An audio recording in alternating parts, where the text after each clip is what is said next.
Hello, അങ്ങനെ നമ്മുടെ mango season ഏകദേശം സ്റ്റാർട്ടായിട്ടുണ്ടല്ലേ. സോ അതുകൊണ്ട് തന്നെ വീടിനടുത്തുള്ള മരത്തിൽ പച്ചമാങ്ങ ഉണ്ടോ എന്ന് നോക്കാനായിട്ട് പോയതാണ്.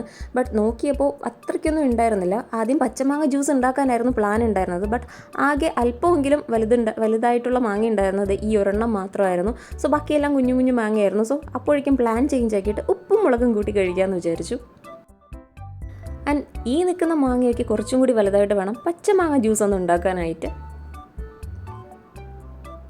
കുട്ടിക്കാലത്തൊക്കെ വീട്ടിൽ പച്ചമാങ്ങയും ഇതുപോലെയുള്ള ഉപ്പും മുളകും ഒക്കെ മിക്സ് ചെയ്ത് കഴിക്കുന്ന ആ ഒരു ടേസ്റ്റ് അതെന്തായാലും നമ്മുടെ മൈൻഡിലുണ്ടല്ലേ. സോ അതൊന്ന് റീക്രിയേറ്റ് ചെയ്യാനായിട്ടാണ് ഞാനൊന്ന് ട്രൈ ചെയ്ത് നോക്കിയത്. കുറച്ച് കുരുമുളക് പൊടിയും കുറച്ച് മുളക് പൊടിയും പിന്നെ ഇത് ഡൈല്യൂട്ട് ചെയ്തിട്ടുള്ള ഉപ്പാണ്.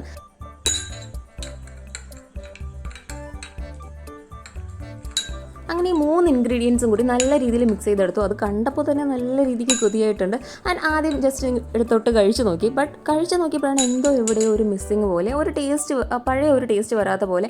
അപ്പോഴാണ് ഓർത്തെ ഓയിൽ ആഡ് ചെയ്യാൻ വിട്ടുപോയി. അതാണ് ആ ഒരു ടേസ്റ്റ് കിട്ടാത്തത്. സോ ഞാൻ കുറച്ച് കോക്കനട്ട് ഓയിൽ ആഡ് ചെയ്തിട്ടുണ്ടായിരുന്നു. ബട്ട് അതിൻ്റെ വീഡിയോ എടുക്കാൻ വിട്ടുപോയി. അത് പ്രിപ്പയർ ചെയ്ത് തീരുന്നതിന് മുന്നേ തന്നെ കൂടെ ഉണ്ടായിരുന്ന ആൾ അതെടുത്ത് കഴിക്കാൻ തുടങ്ങി. അവൻ്റെ ഫേസ് കണ്ടപ്പോൾ തന്നെ മനസ്സിലായി പണി പാളിയിട്ടില്ല, സംഭവം ഓക്കെ സെറ്റായിട്ടുണ്ടെന്ന്.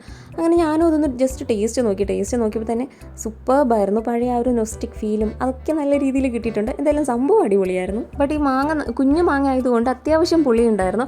ആൻഡ് ഈ മാംഗോ നമ്മുടെ ജ്യൂസ് ഉണ്ടാക്കാനായിട്ട് ആപ്റ്റായിട്ടുള്ളൊരു മാംഗോയാണ്. ആൻഡ് ഇതിലെ പച്ചമാങ്ങ ജ്യൂസാണ് ഇതിലെ ഏറ്റവും എൻ്റെ ഫേവറേറ്റ് ആയിട്ടുള്ളത്.